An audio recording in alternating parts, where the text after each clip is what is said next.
पण उपस्थितांना संबोधित करावे। माननीय मुख्यमंत्री देवेंद्रजी फडणवीस। महाराष्ट्र जलसंपत्ती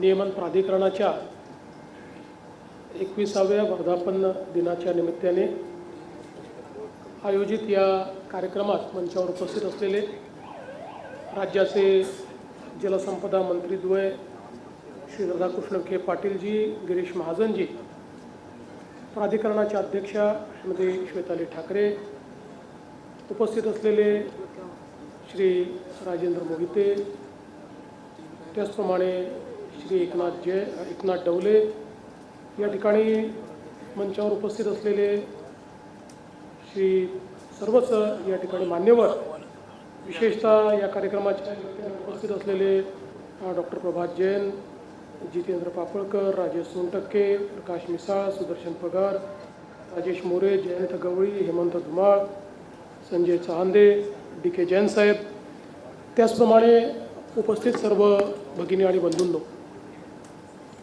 अतिशय आनंदाची गोष्ट आहे की महाराष्ट्र जलसंपत्ती नियमन प्राधिकरणाने आपल्या 21व्या वर्धापन दिनाच्या निमित्ताने एक कार्यक्रम, त्या कार्यक्रमाच्या माध्यमातून काही कार्यशाळा, काही परिसंवाद, काही चर्चासत्र आणि त्यासोबत आपल्या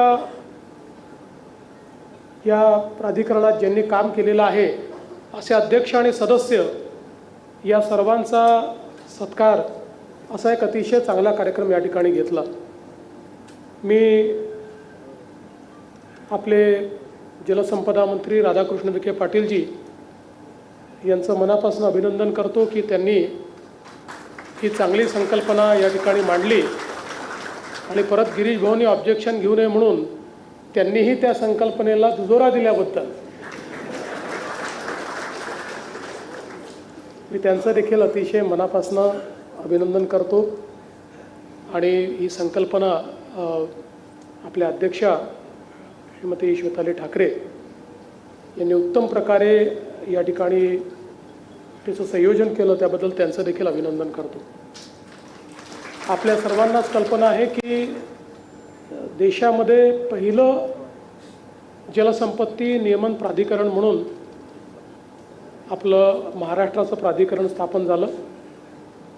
याचा कायदा ज्यावेळी सभागृहात आला होता तेव्हा मी विरोधी पक्षात होतो, मी देखील भरपूर लांबलचक भाषण त्याच्यावर केलं होतं आणि त्यावेळी या कायद्याचे फायदे काय आहेत हेही सांगितलं होतं आणि यातनं काय प्रश्न निर्माण होऊ शकतात त्याही संदर्भात बोललो होतो। पण मला अतिशय आनंद आहे की महाराष्ट्राने एक चांगला निर्णय घेऊन एक नियमन प्राधिकरण तयार केलं आणि पाण्याच्या क्षेत्रामध्ये रेग्युलेटर आणण्याचं काम हे त्याच्यापूर्वी 25-30 वर्ष देशात ही चर्चा चालायची की या क्षेत्रामध्ये रेग्युलेटर आणला पाहिजे, परंतु तशा पद्धतीचं काम होत नव्हतं। ते मात्र त्या कायद्याच्या माध्यमातून आपण केलं, आपल्या अथॉरिटीची स्थापना झाली, प्राधिकरणाच्या माध्यमातून काही ऑर्डर्स देखील निघणं सुरू झालं। पण जे गिरीश भाऊंनी सांगितलं ते खरं आहे की प्राधिकरण आपलं काम करत होतं, पण त्या कायद्याने शासनावर जी जबाबदारी टाकली होती ती जबाबदारी मात्र शासन कुठेही पूर्ण करत नव्हतं। विशेषतः याच्यामध्ये जे काही आपलं एकात्मिक जल आराखडा तयार करायचा आहे, याकरता जलपरिषदेची पहिली बैठक होणं आवश्यक होतं आणि इतक्या वर्षानंतर 2015 साली 10 वर्षानंतर आम्ही पहिलं नोटिफिकेशन हे जलपरिषदेचं त्या ठिकाणी काढलं आणि जलपरिषदेचा अध्यक्ष मुख्यमंत्री असतो, त्याची पहिली बैठक आम्ही घेतली आणि त्या बैठकीमध्ये असा निर्णय केला की आपल्याला हे एकात्मिक जल आराखडे या ठिकाणी तयार करायचे आणि त्यानुसार तो अधिकार आपण जलमंडळाला देतो, जे आपल्या चीफ सेक्रेटरीच्या अध्यक्षतेखाली असतं। आणि पहिला मग त्याच्यानंतर 2-3 बैठका आम्ही घेतल्या आणि त्यात पहिला निर्णय असा केला की आपला पहिला आराखडा हा गोदावरीचा तयार केला पाहिजे. कारण जवळपास आपलं 49-50% आपल्या महाराष्ट्राचं जे भूभाग आहे याच्यामध्ये गोदावरीचे खोरे आणि उपखोरे जे 29 उपखोरे आहेत याची सर्वात मोठी व्याप्ती होती आणि म्हणून हा आपण करायचा निर्णय केला. दरम्यानच्या काळामध्ये आपलं ऑस्ट्रेलियाच्या मरे डार्लिंग बेसिनची जी अथॉरिटी आहे त्या अथॉरिटीसोबत देखील एक करार झाला होता आणि अतिशय मला असं वाटतं की आयडियल अशा पद्धतीनं बेसिन सब बेसिनचं इंटिग्रेशन हे आपल्याला ऑस्ट्रेलियामध्ये पाहायला मिळत होतं आणि त्याच्यामध्ये ज्याचा उल्लेख श्वेताली मॅडम तुम्ही केला की त्या ठिकाणी एन्टायटलमेंट हा त्या एकात्मिक आराखड्याचा जो काही त्यातनं निघालेला आहे ते त्यांनी एन्टायटलमेंटवर ते गेले आणि एन्टायटलमेंट किती आहे तर ही एन्टायटलमेंट ते अशा पद्धतीनं तयार झाली आहे की आता ती एन्टायटलमेंट देखील ट्रेड होते.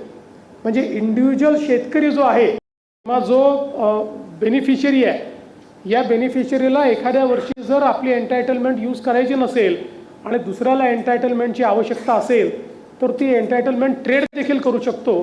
अशा पद्धतीनं मरे डार्लिंग बेसिनमध्ये याची सगळी ती एन्टायटलमेंट आपण बघितली आणि त्यांच्यासोबत आपण एक करार करून आणि मग त्यांचंही समजून घेतलं, त्यांची मदत घेतली आणि आपल्या अधिकाऱ्यांनी अतिशय उत्तम काम केलं आणि पहिला आपला जो जल आराखडा आहे हा एकात्मिक जल आराखडा आपण गोदावरीचा तयार केला जो सगळ्यात मोठा होता, सगळ्यात डिफिकल्ट देखील होता आणि तो अतिशय चांगला आराखडा तयार झाला.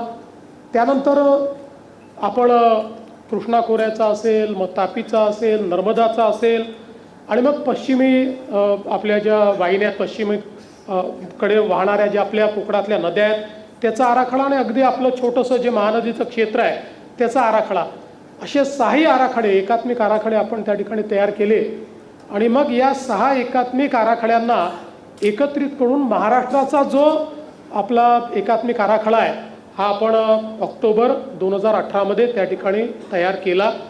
देशामध्ये महाराष्ट्र हे पहिलं राज्य ठरलं की ज्या राज्याने एकात्मिक आराखडा तयार केला आणि पुढचं सगळं काम हे त्या एकात्मिक आराखड्याच्या आधारावर आपण त्या ठिकाणी करणं सुरू केलं. मला असं वाटतं की हे सगळं करत असताना सगळ्यात महत्त्वाची गोष्ट जी मला इथे मांडायची आहे म्हणजे MWRRAचा तर रोल अतिशय उत्तम होताच कारण ते सगळं नंतर आपलं MWRRAला पाठवलं. पण विशेषतः हे सगळं करत असताना महाराष्ट्रातले जे आपले जलसंपदा विभागाचे अधिकारी आहेत या अधिकाऱ्यांनी केलेलं काम अतिशय उत्तम होतं, अतिशय थॉटफुल होतं. आणि आमचं मेजर काम काय होतं तर त्यावेळी हे सगळं होत असताना एकात्मिक आराखडा तयार करायचा याचा अर्थ काय आहे तर वेगवेगळे जे आपले विदर्भ सिंचन आहे, गोदावरी खोरं आहे या सगळ्यांनी केलेला आराखडा आणि याचं एकात्मिक करताना त्या विभागाचे जे अधिकारी होते त्या प्रत्येकाला आपल्या विभागाचं एन्टायटलमेंट पाहिजे होतं. त्याच्यामुळे प्रत्येक अधिकारी आपापल्या विभागाचा इंटरेस्ट कसा प्रोटेक्ट केला आणि ते चांगलंच होतं म्हणजे त्यात वाईट काही नव्हतं. अशा पद्धतीनं ते आराखडे फायनल करत होते. त्यावेळेस त्याचा एकात्मिक आराखडा तयार करताना कोणावरही अन्याय न होता आपल्याला तो आराखडा कसा तयार करता येईल ज्याचं त्याचं एन्टायटलमेंट त्याला मिळेल पण आपल्याला एकूणच आपली दुष्काळी परिस्थिती, आपल्या तुटीच्या खोऱ्यांमध्ये पाणी कसं आणता येईल याचा विचार, जिथे तुटीची खोरी आहे तिथे पाण्याचा महत्तम वापर कसा करता येईल याचा विचार, या सगळ्या गोष्टींचा खूप सखोल त्या ठिकाणी विचार झाला. आणि मग त्याच्यानंतर मला आठवतं की गिरीश भाऊ होते, आपण 7, 8, 10 बैठका केल्या आणि त्याच्यानंतर त्या एकात्मिक आराखड्याला मान्यता दिल्यानंतर आज मला अतिशय आनंद आहे की एक अतिशय चांगला आराखडा आपण तयार केला. 2024ला पुन्हा त्या ठिकाणी मी ज्यावेळेस जलसंपदा मंत्री होतो त्यावेळी आपण त्या आराखड्यामध्ये काही चेंजेस केले आणि विशेषतः हे जे काही चेंजेस आपण त्यावेळी केले त्याचं प्रामुख्याने कारण होतं की आपले नदीजोड प्रकल्प आपण ज्यावेळेस 18ला आपला आराखडा मंजूर केला होता त्यावेळी नदीजोड प्रकल्पांच्या संदर्भात पहिल्यांदा आपण ते आराखड्यात टाकल्यानंतर त्याच्यावर काही ऑब्जेक्शन्स आले आणि मग ते ऑब्जेक्शन्स आल्यानंतर ते आपण हिअरिंगला दिल्यामुळे आणि आराखडा पूर्ण करायचा असल्यामुळे आपण ते जे काही नदीजोड प्रकल्प होते ते प्रकल्प आपण थोडे बाजूला ठेवले आणि आपण हा निर्णय केला की एकात्मिक आराखडा पूर्ण करूया. त्यानंतर त्याचा पूर्ण स्टडी झाला होता आणि त्यानुसार 2024मध्ये आपण आपल्या या एकात्मिक आराखड्याला देखील अमेंडमेंट्स केल्या आणि आता आपले नदीजोड प्रकल्प देखील त्याचा भाग केले. आणि मला अतिशय आनंद आहे की त्यातला आपला वैनगंगा नळगंगा हा जो एक अतिशय महत्त्वाकांक्षी अशा प्रकारचा नदीजोड प्रकल्प आहे की ज्याच्यामुळे विदर्भाचा दुष्काळ आपण कायम त्या ठिकाणी संपवू शकणार आहोत. खूप मेहनत करून हा आपण तयार केला आणि मी जलसंपत्ती नियामक प्राधिकरणाचे मनापासून आभार मानेन की त्यांनी देखील त्याला भरपूर त्याच्यावर इटरेशन्स झाले. काही माहिती ते मागवत होते, काही माहिती आम्ही पाठवत होतो, चर्चा होत होत्या, खूप त्याच्यावर वेगवेगळ्या प्रकारे मला असं वाटतं की बैठका झाल्या.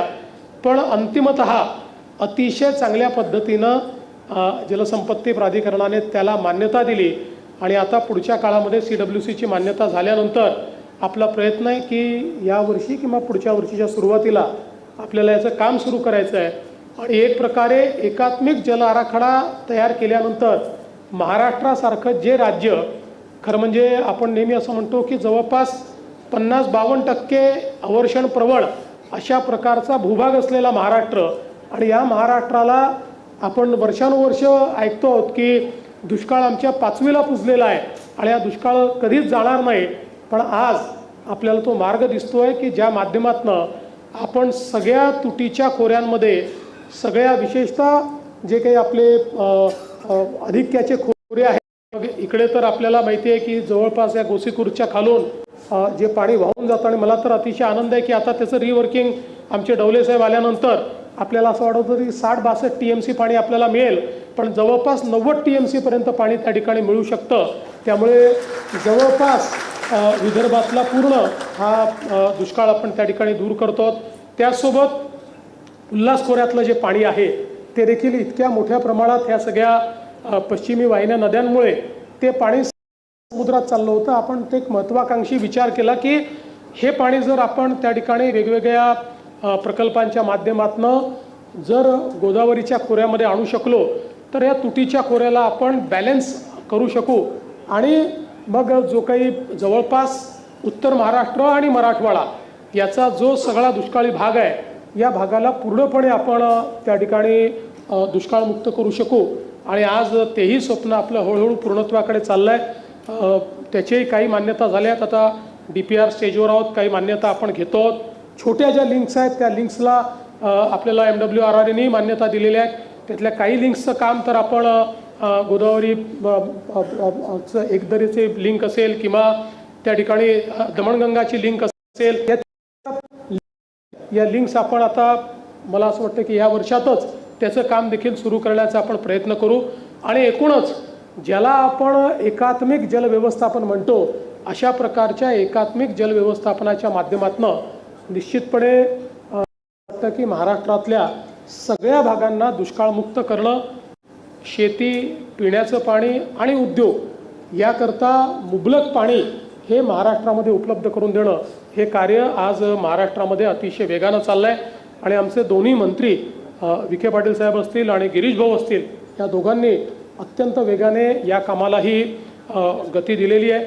आणि मी नेहमी असं म्हणतो म्हणजे महाराष्ट्रात तर जलसंपदा विभागामध्ये हा माझा अनुभव आहे की या जलसंपदा विभागामधले आमचे जे अधिकारी आहेत हे अधिकारीच इतके एक्सपर्ट्स आहेत, त्यांनाच इतकी सगळी माहिती आहे की त्यांनी जर योग्य लक्ष घातलं तर इतके सोल्युशन्स ते काढतात.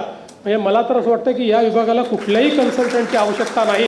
कुठल्याही प्रायव्हेट कन्सल्टंटपेक्षा जास्त माहिती असलेले अधिकारी हे आमच्या जलसंपदा विभागात त्या ठिकाणी आम्हाला अनेक गोष्टींची जी सोल्युशन्स आमच्या विभागातल्या अधिकाऱ्यांनी काढलेली आहेत ती मला असं वाटतं की वेगळ्या पद्धतीची आउट ऑफ बॉक्स अशा प्रकारची सोल्युशन्स आपण काढलेली आहेत.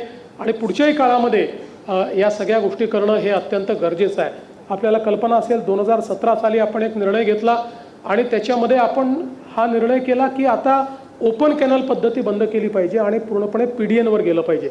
आणि तेव्हापासून आपण PDNवर गेलो आणि PDNवर गेल्यामुळे आपल्याला इतका फायदा झाला. आज आपण पाहू शकतो की सातारासारख्या जो अतिशय माण खटावसारखा दुष्काळी भाग आहे या भागामध्ये पिढ्यांच्या जे पाणी आपण सेव्ह केलं ते पाणी आपण त्या ठिकाणी नेल्यामुळे पूर्वी आपल्याला माहिती आहे की माणदेशाच्या बद्दल जे काही आपल्या कथा कादंबऱ्यांमध्ये लिहिलं जायचं ते पाणी नसल्यामुळे पलायन काय झालं, मग लोकांनी बाहेर जाऊन काय केलं, याच आपल्या कथा असायच्या.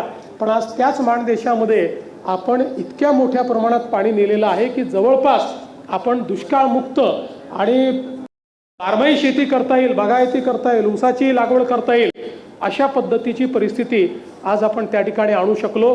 मला असं वाटतं की आपण जर विचार केला, योग्य पद्धतीचं नियोजन केलं तर काय होऊ शकतं हे आपल्या या निर्णयांमुळे आपल्याला त्या ठिकाणी पाहायला मिळालं. आज खरं म्हणजे वेगवेगळ्या माध्यमातनं आपल्यासमोर प्रश्न अनेक आहेत. विशेषतः शहरीकरणामुळे मोठ्या प्रमाणात पाण्याचे प्रश्न निर्माण झाले आहेत.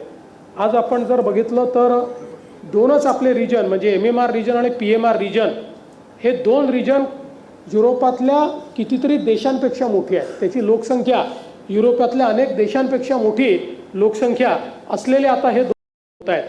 आणि या रिजनमध्ये अतिशय कॉन्फ्लिक्टिंग इंटरेस्ट आहे.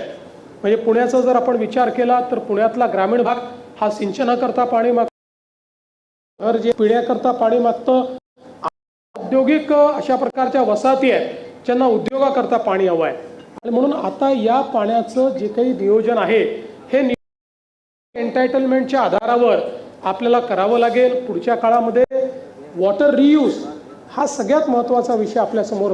वॉटर रियूज करता मोठ्या प्रमाणात कॅपिटल लागतं. वॉटर रियूज करण्याकरता त्या ठिकाणी आज टेक्नॉलॉजी खूप मोठ्या प्रमाणात अवेलेबल आहे. पण पहिल्यांदा तर हे सगळं वॉटर कॅच करणं, ते कॅच करून ते वेगवेगळ्या प्रकारच्या ट्रीटमेंट प्लॅन वेगवेगळ्या यूजमध्ये आणणं अशाची ही सगळी व्यवस्था. आणि म्हणून आज जसं आपण एकात्मिक प्लॅन तयार केला तसं आता PMR आणि MMR रिजनचं आपल्याला एकात्मिक करावं लागतं. ते पुढच्या 30-40 वर्षाच्या पाण्याच्या चा विचार आपल्याला करावा लागणार आहे. तो विचार करत असताना शहरीकरणामुळे आपलं जे पिण्याचं पाण्याचा यूज आहे आणि ज्याला आपण नॉन इरिगेशन यूज म्हणतो तो यूज आहे, याचं फोरकास्टिंग आपल्याला उत्तम लागेल. फोरकास्टिंगच्या आधारावर शेतीचं पाणी किती लागेल आणि बाकी दोन क्षेत्रात किती लागेल आणि मग ते पाणी कुठनं येणार, त्यातलं किती पाणी आपण रिसायकल करणार, अशा पद्धतीनं आपल्याला मोठ्या प्रमाणात हे सगळे प्लॅन्स तयार करावे लागणार. त्याची काही प्रमाणात सुरुवातही आपण केली आहे. अन्यथा आज आपण 3री मुंबई करतोय, 4थी मुंबई करतोय. या मुंबई तर होतील पण इथे पिण्याच्या पाण्याची एक महामारी आपल्याला किंवा एक अडचण आपल्याला दिसून पडेल. आणि म्हणून त्याही दृष्टीने आपलं काम चाललेलं आहे. अजून महत्त्वाच्या काही गोष्टी ज्याच्यावर काम करण्याची आवश्यकता आहे ती म्हणजे जे आपलं नॉन रेव्हेन्यू वॉटर हे खूप मोठ्या प्रमाणात आहे. आज महानगरपालिकाचं क्षेत्र असो, कुठलंही क्षेत्र असो, प्रत्येक क्षेत्रामध्ये नॉन रेव्हेन्यू वॉटर एक मोठी समस्या आहे. आपल्याकडे वर्षाची की पाणी निसर्गाने, त्यामुळे ती फुकटाची कमोडिटी आहे. याला कुठली इकॉनॉमिक व्हॅल्यू नाही आहे. खरं म्हणजे आज जर आपण विचार केला तर जेवढी इकॉनॉमिक व्हॅल्यू पाण्याला आहे तेवढी कशालाच नाही आहे. पण जोपर्यंत ही इकॉनॉमिक व्हॅल्यू पाण्याची आपण लक्षात घेणार नाही, कारण आपल्यालाही कल्पना आहे की जरी निसर्गाने दिलं असलं तरी अनंत नाही.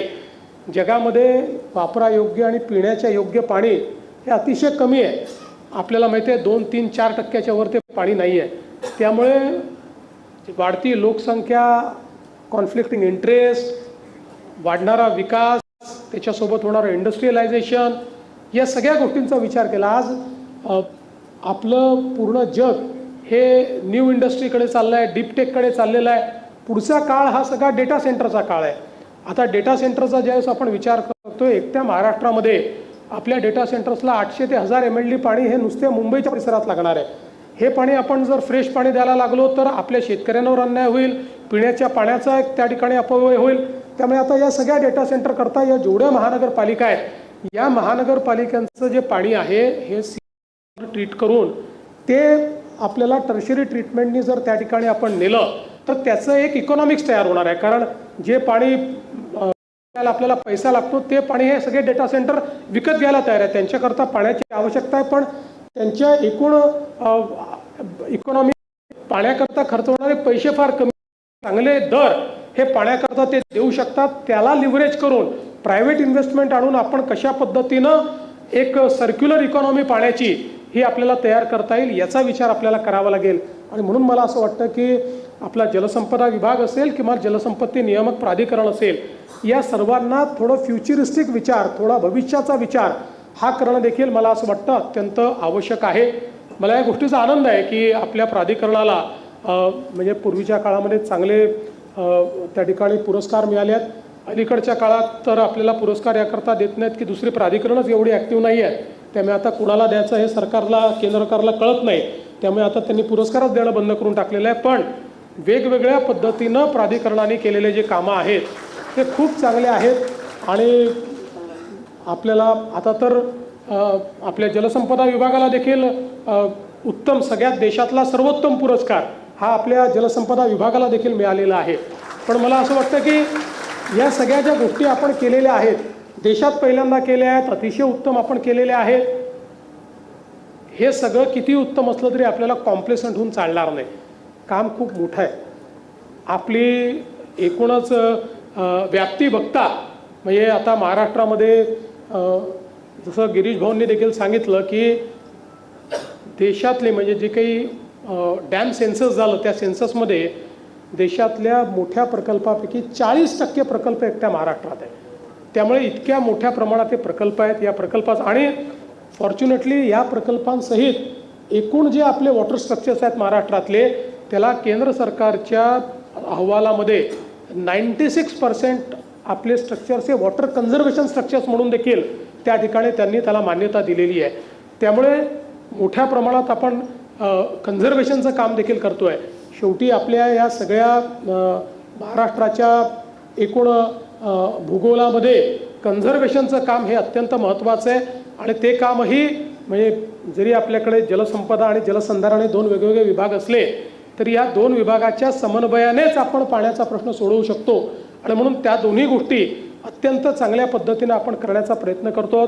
आज इतका मोठा पसारा आपला आहे, तो आपल्याला उत्तम प्रकारे त्या ठिकाणी करावा लागेल. जसं गिरीश भाऊंनी सांगितलं की जवळपास 40 लाख हेक्टर करता आपण आज या ठिकाणी इरिगेशनचं पोटेन्शियल तयार केलं आहे. पण पोटेन्शियलपासनं इरिगेशनपर्यंत हा प्रवास अजून बाकी आहे. पोटेन्शियलचा उपयोग हा योग्य पद्धतीने होतो आहे की नाही, त्यामुळे वॉटर यूज एफिशियन्सी हा अत्यंत महत्त्वाचा विषय आहे. आज आपण अनेक वेळा BC रेशिओ करता त्या ठिकाणी काही पीक पद्धती दाखवतो, त्या पीक पद्धती खरंच आपण त्या ठिकाणी अंमलात आणू शकलो आहोत का, वॉटर यूज एफिशियन्सी तेवढी आहे का, आपण जे पैसे त्याच्यावर लावलेले आहेत त्यातनं तेवढा परतावा आपल्याला मिळतो आहे का, या सगळ्या गोष्टीचा विचार आपल्याला लागेल. त्यामुळे भविष्यामध्ये जलसंपदा विभागाला आपल्या जो काही कृषी विभाग आहे याच्यासोबतही खूप क्लोजली काम करावं लागेल. आणि मग याचे एन्टायटलमेंट ठरवताना प्राधिकरणाला देखील त्याच्यामध्ये एक महत्त्वाचा रोल हा त्या ठिकाणी अदा करावा लागेल, जेणेकरून पुढच्या काळामध्ये हातात घेतलेले प्रकल्प लवकर पूर्ण व्हावेत, त्यातलं पाणी योग्य पद्धतीने यूज व्हावं आणि पाण्याचं ऑप्टिमम युटिलायझेशन करून त्या माध्यमातून आपल्याला आउटपुट कसा घेता येईल हा प्रयत्न देखील पुढच्या काळामध्ये करावा लागेल. मला असं वाटतं की आत्तापर्यंत जे कार्य झालं आहे ते अतिशय उत्तम कार्य आहे. आणि म्हणून या कार्याकरता महाराष्ट्र जलसंपत्ती नियोजन प्राधिकरणाच्या पहिल्या अध्यक्षापासून तर आताच्या अध्यक्षापर्यंत सर्व अध्यक्षांचा आणि सर्व सदस्यांचं मी मनापासून अभिनंदन करतो, त्यांना मनापासून शुभेच्छा देतो. जलसंपदा विभागाचेही आमच्या अधिकाऱ्यांनी खूप चांगलं याच्यामध्ये सहकार्य केलं आहे, त्यांचंही मनापासून अभिनंदन करतो. आणि आता मला असं वाटतं गिरीश भाऊ म्हणाले 21 वर्ष पूर्ण झाले, त्यामुळे 21व्या वर्षानंतर इलेक्शन त्याच्यामुळे आता मला असं वाटतं की आपण म्हणजे संज्ञानाच्या पलीकडे गेलेलो आहोत. त्यामुळे आता नेक्स्ट जनरेशन रिफॉर्म्स आणि नेक्स्ट जनरेशन स्ट्रॅटेजी या दोन गोष्टींवर आपण विचार केला पाहिजे. आणि नेक्स्ट जनरेशन रिफॉर्म आणि नेक्स्ट जनरेशन स्ट्रॅटेजीच्या माध्यमातून महाराष्ट्र हा जलसंपत्तीच्या बाबतीत देशातलं अग्रणी राज्य कसा राहील हाच प्रयत्न आपण सर्व मिळून करूया. या चांगल्या कार्यक्रमामध्ये तुम्ही मला निमंत्रित केलं त्याबद्दल तुमचे मनापासून आभार मानतो आणि माझे 2 शब्द संपवतो. धन्यवाद. जय हिंद, जय महाराष्ट्र. मनापासून धन्यवाद सर. आपल्या